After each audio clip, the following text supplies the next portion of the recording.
Hello student, स्वागत है आपका सोशल स्टडी विथ एसएसपी, आपका अपना चैनल। लास्ट क्लास में हमने नेशनलिज्म इंडिया किया था। इसके 2 पार्ट्स किए थे, जो कि आपको दोनों पार्ट्स एक ही वीडियो में आपको डिस्क्रिप्शन में देखने को मिल चुका था। लास्ट क्लास में हमने इस चैप्टर की स्टार्टिंग की थी और होप्स हो कि आपने देखा होगा कि क्या क्या हमने किया था।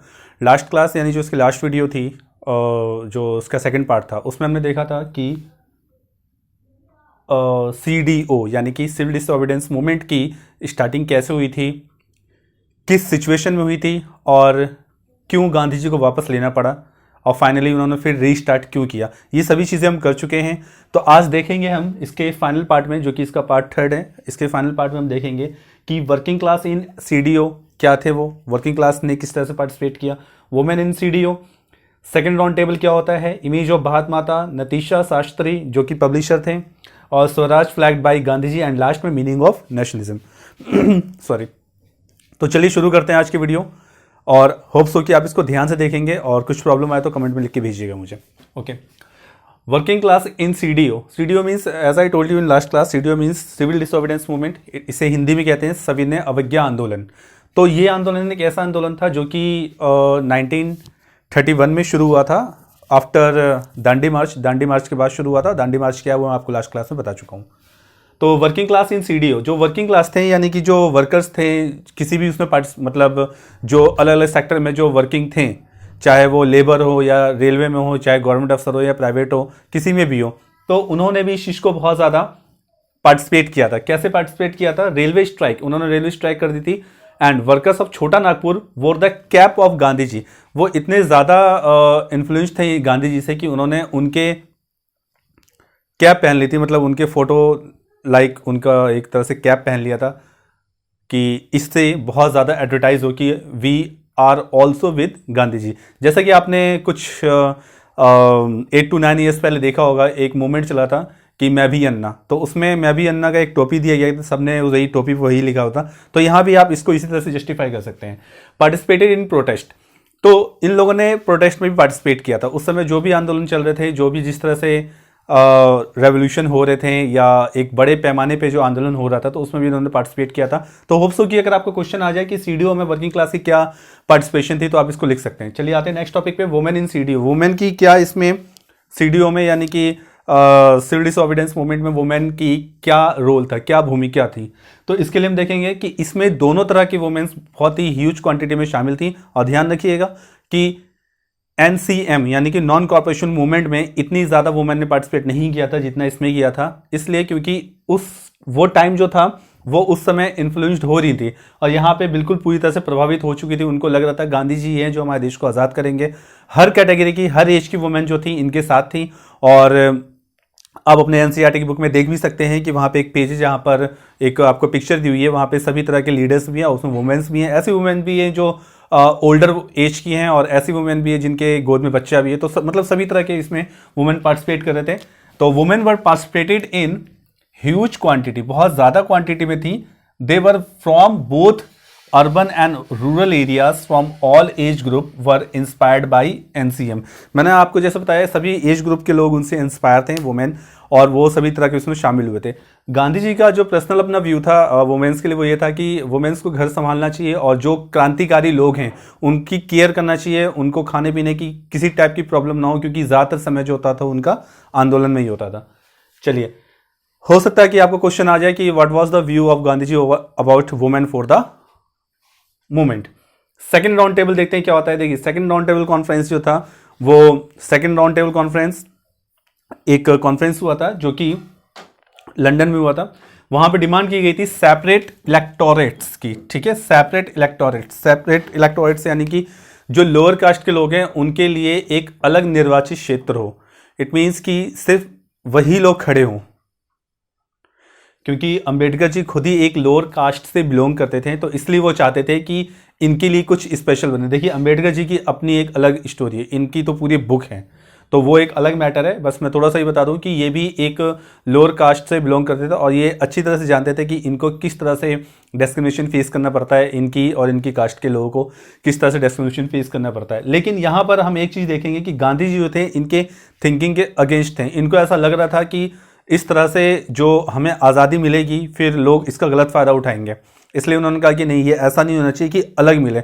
इसलिए फिर एक पूना पैक्ट होता है 1932 में, जो कि पूना में होता है, सितंबर में साइन किया जाता है, और उसमें ये फाइनली साइन किया जाता है कि सेपरेट इलेक्ट्रॉल ना देके पर्टिकुलर इलेक्ट्रॉल में ही हम पर्टिकुलर रिजर्वेशन दे देंगे, जो कि आज तक चलता आ रहा है कि किसी भी क्षेत्र में कोई विधानसभा क्षेत्र हुआ तो उसमें पर्टिकुलर सीट्स उनकी होती है। साथ में ये भी हुआ कि नौकरी में भी उनको कुछ आरक्षण दिया जाएगा और स्टडी में भी दिया जाएगा, एजुकेशन में भी दिया जाएगा, जो कि आप अभी भी देख सकते हैं। चलिए नेक्स्ट आते हैं इमेजेस ऑफ भारत माता। इमेजेस ऑफ भारत माता की जो स्टार्टिंग हुई थी, पहले स्टार्टिंग हुई थी 1905 में। कब हुई थी? 1905 में। तो यहां पर आप देख सकते हैं in your book you can see that there were 2 images of the Bharat Mata and first image with 4 hands the goddess. Goddess means देवी। देवी जो है वहां पर 4 हाथ की देवी है, उनके 4 हाथ हैं। एक हाथ में उनके आपको फूड मिल जाएगा, एक हाथ में कुछ खाना मिल जाएगा, एक हाथ में कुछ लोटस मिलेगा। तो ये चीज़ें उसमें दिखाई गई हैं और ये सभी चीज़ें ये बताती हैं कि भारत माता हमें अनाज दे रही है, रहने को जगह दे रही है। ये सभी चीज़ें, इसको वेरीफाई किया गया था 1905 में। होप्स हो कि आपको डेट याद रहेगी। नेक्स्ट है 4 हैंड्स वाली देवी, तो हमने देख लिया। And Devi with flag near elephant with lotus. एक और देवी बनाई गई थी, इन्होंने बनाया था, क्या नाम है इनका, I am forgetting that name, Arvindranath Tagore. Arvindranath Tagore ने ये आपका बनाया था। और ये इसमें इन्होंने जो बनाया था उसमें ये था कि एक गॉडेस थी जो कि उनके साथ में एलिफेंट है और हाथ में उन्होंने त्रिशूल ले रखा है, साथ में एलिफेंट है और बराबर में एक लॉइन भी है। जो एलिफेंट है उसके ट्रंक में यानी सूंड में वो है कमल का फूल है। तो ये सभी चीजें ये दिखाते हैं कि पावर एंड अथॉरिटी, पावर दिखाते हैं कि भाई ये सिंबलाइज करता है कि वो पावर, लॉइन है तो पावर है, और अथॉरिटी यानी ये चीज बता रखी है कि हमारे पास कुछ पर्टिकुलर अथॉरिटी यानी हमारा कुछ अधिकार है, हमारी कुछ जिम्मेदारी है। ये चीजें उसमें दिखाई गई हैं। तो होप्स हो कि अगर इसके बारे में आता है आपको कि इमेजेस ऑफ भारत माता, तो आप इसको अच्छी तरह से एक्सप्लेन कर देंगे, क्योंकि 2 गॉडेस थी, दोनों का आप एक्सप्लेन कर दीजिएगा अच्छी तरह से। नेक्स्ट है नतीशा शास्त्री। नतीशा शास्त्री जो थे एक पब्लिशर थे। कौन थे? पब्लिशर थे। कहाँ के? साउथ इंडिया के। कहाँ के? साउथ इंडिया, तमिल के। So maker of Tamil folk tales, वो फॉल्क टेल बनाते थे, यानी कि जो लोकल लोक गीत होते हैं उनसे लोगों को इंस्पायर किया करते। जैसे कि यार recently hope so you heard that the latest news about Neha Singh Rathore. Neha Singh Rathore वही है जिन्होंने अभी एक लोकगीत गाया था यूपी में काबा। तो उन्होंने इस चीज़ का सेकंड भी लोकगीत गाया, तो उनके घर में नोटिस पहुंच गया इस चीज़ के लिए। अब नोटिस क्यों पहुंचा, कैसे पहुंचा, इसके लिए आप डिटेल देखिएगा कि न्यूज़ वगैरह में देखिएगा क्यों पहुंचा और उन्होंने क्या रिप्लाई दिया। तो उनका भी मानना है कि लोकगीत के माध्यम से हम जनता को जागरूक कर सकते हैं। जिस तरह से यूपी में गुंडागर्दी चल रही है और चीज़ें नहीं हो रही हैं जैसा होनी चाहिए, अपनी मनमानी की जा रही है, तो उसको उन्होंने अपने लैंग्वेज में बताने की कोशिश की थी। इस चीज़ के लिए हालांकि हमारा राइट है, एज ए सिटीजन उनका भी राइट है। इस चीज़ के लिए उनके घर में नोटिस भेज दिया गया। As you know that she is a married and the notice has been sent to her in laws house. तो ये अपने आप में बहुत बड़ी दिक्कत वाली बात है। ऐसा नहीं करना चाहिए कि पर्सनली आप उसको टारगेट बना रहे हैं। चलिए टॉपिक पे आते हैं। तो लोकगीत के बारे में इनका मानना था कि लोकगीत एक ऐसी पर्टिकुलर ऐसा सोर्स है, ऐसा मीडियम है that you can believe trustworthy manifesto. आप उसको ट्रस्टवर्दी मैनिफेस्टो के रूप में बिलीव कर सकते हैं, यानी कि आप लोकगीत के माध्यम से बहुत सारे लोगों को फैला सकते हैं और उनको बता सकते हैं कि क्या प्रॉब्लम है, क्योंकि it is generally in local language. Hope so कि आपको समझ में आ रहा होगा कि लोकगीत को इतना ज़्यादा ट्रस्टवर्दी इन्होंने क्यों कहा है। किसने कहा है? नतीशा शास्त्री ने। ये आपका 1 मार्क में क्वेश्चन आ सकता है। नेक्स्ट है स्वराज फ्लैग बाय गांधी जी। अब देखिए इस पूरे चैप्टर में हम 2 टाइप्स के फ्लैग पढ़ेंगे। एक गांधी जी ने फ्लैग बनाया था और एक बंगाल के जो लोग हैं उन्होंने फ्लैग बनाया था। तो पहले गांधी जी का जो फ्लैग है वो देख लेते हैं। 1921 में ये ऑर्गेनाइज किया गया था, बनाया गया था, और इसमें 3 कलर थे। 3 वो कलर कौन से थे? रेड, ग्रीन और व्हाइट। कौन से कलर थे? रेड, ग्रीन और व्हाइट। और जो बीच में जो वो होता है चक्र, उसकी जगह उन्होंने स्पिन बनाया था, स्पिनिंग व्हील। स्पिनिंग व्हील यानी कि जो चरखा होता है उसको उन्होंने, गांधी जी ने रिप्रेजेंट किया था। और नेक्स्ट जो बनाया गया था बंगाल ट्री कलर, उसमें ये कलर थे रेड ग्रीन, सेम इनका यही है, बस यहाँ पे येलो हो गया था और साथ में 8 लोटस थे इनके आसपास। तो 8 लोटस बनाए गए थे एंड क्रिसेंट मून, एक मून भी बनाया गया था जो कि रिप्रेजेंट करता था हिंदू और मुस्लिम को। ठीक है, तो होप्स हो कि आपको ये चीज़ें याद रहेंगी कि कब क्या फ्लैग बनाया गया था और किसने बनाया था, डेट क्या थी, ये सभी चीज़ें आप याद रखिएगा। 1 नंबर या 2 नंबर में आ सकता है। नेक्स्ट है meaning of nationalism and finally we have come to the last topic of this chapter, that is the start, that was also the starting of this chapter and the chapter name was meaning of nationalism. It means कि chapter name क्या है, nationalism India. तो मैंने आपको last class में बताया था कि नेशनलिज्म का मतलब क्या होता है। तो नेशनलिज्म आ जाते हैं, अगर आपको सिंपल सेंटेंस में सीखना है, जानना है मतलब, तो क्या मतलब इसका, to love, to live, to think and to die for country. अपने देश से प्यार करना, अपने देश के लिए जीना, अपने देश के लिए सोचना और अपने देश के लिए मर जाना, इस टाइप की जो आइडियोलॉजी है, थिंकिंग है, उसे कहते हैं नेशनलिज्म। ये चीज हमारे पास 1857 में अगर आ गई होती तो India had been independent in 1857। Hopes हो कि आपको ये चीज़ें समझ में आ गई होंगी। इसमें कुछ भी प्रॉब्लम है तो आप कमेंट में लिख सकते हैं। ये 1 बाय 1 अगर हम देखें तो वर्किंग क्लास इन CDO बता दिया आपको कि रेलवे स्ट्राइक हो गया था और जो वर्कर्स थे इतने ज़्यादा इन्फ्लुएंस थे कि उन्होंने गांधी जी के फेवर में उनकी जो कैप है वो भी पहन ली थी।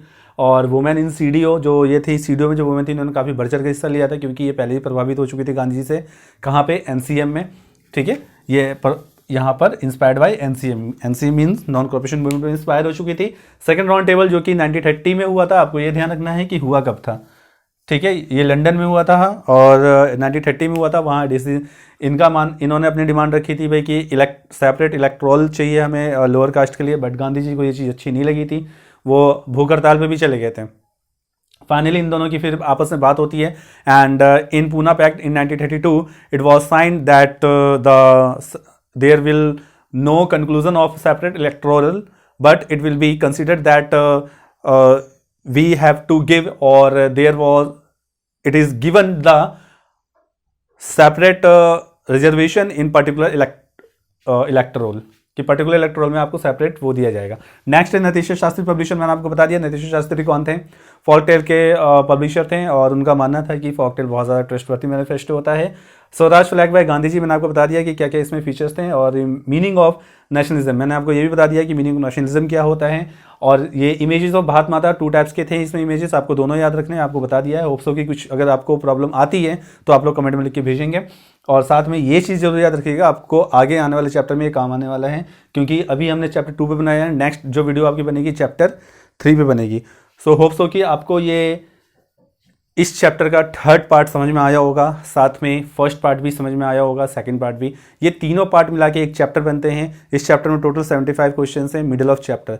As I told you in last class, until you not do the middle of chapter question, you can't succeed or can't get 100% marks. So finally you have to see the middle of chapter questions, and if you have any query you can ask any question in the comment section. तो hopes हो कि आपको ये चीज़ें समझ में आ गई होंगी। अगर कहीं से भी कुछ भी आपको प्रॉब्लम लगती है तो आप कमेंट में मुझे लिख के भेज सकते हैं। तो मिलते हैं नेक्स्ट वीडियो में नेक्स्ट टॉपिक के साथ, जो कि चैप्टर 3 होगा, इसी का नेक्स्ट पार्ट होगा। तब तक पढ़ते रहिए, अपना ख्याल रखिए। Today is 1st March and your exam is going to be start on 15 March। That day was for study, social study exam. So hopes हो कि आपको 15 मार्च को जो पेपर होने वाला है वो आपके माइंड में है, उससे रिलेटेड जो भी क्वेरीज होंगी आप पूछ लीजिएगा। SST में ही नहीं, इकोनॉमिक्स, सिविक्स और ज्योग्राफी, कहीं भी कुछ प्रॉब्लम होती है तो आप कमेंट में मुझे लिख के भेजिए। तो मिलते हैं नेक्स्ट वीडियो में नेक्स्ट टॉपिक के साथ। तब तक अपना ख्याल रखिए, पढ़ते रहिए और एक दिन में कोई ना कोई अच्छा एक काम ऐसा जरूर कीजिए जबकि आपको, आपके पेरेंट्स को, आपके फ्रेंड्स को अच्छा लगे और वो पॉजिटिव वर्क हो और एक पॉजिटिव मैसेज आए सोसाइटी के लिए। मिलते हैं नेक्स्ट वीडियो में नेक्स्ट टॉपिक के साथ, अपना ख्याल रखिए। Thank you.